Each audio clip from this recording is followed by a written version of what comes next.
Kung ang pera minsan nagiging bato, pwede rin naman na ang bato maging pera.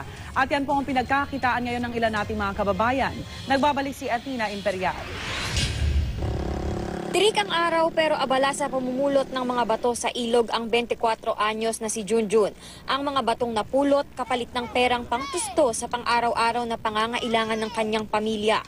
Dahil sa malalakas na bagyong nagdaan, maraming bato ang inanod mula sa bundok papunta sa ilog. At isa si Junjun sa mga residente ng barangay Bagting sa Gabaldon, Nueva Ecija na nakaisip na pwede itong pagkakitaan. Ang mga nakukolekta niyang bato, ibinebenta ni Junjun sa mga tindahang nakahilera sa tabi ng highway.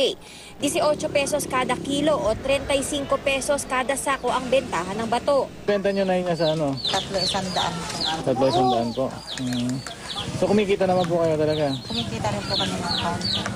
In demand daw ang mga bato na ginagamit na palamuti sa mga garden at landscape. Sako-sako mga bato araw-araw ang nakokolekta ng mga residente.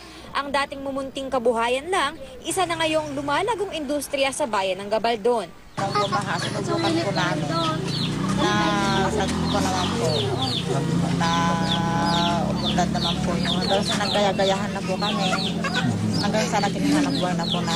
Ayon sa pamahalaang bayan ng Gabaldon, nakatutulong daw ang mga namumulot ng bato para malinis ang tabing ilog. Plano raw talaga sana ng lokal na pamahalaan na hakutin ang mga bato para malinis ang daluyan ng tubig. May lumang kasabihan tayo mga Pilipino na pera na naging bato pa. Pero para kay Junjun at sa mga taga-Gabaldon, ang bato na naging pera pa. Para sa unang balita, Athena Imperial reporting.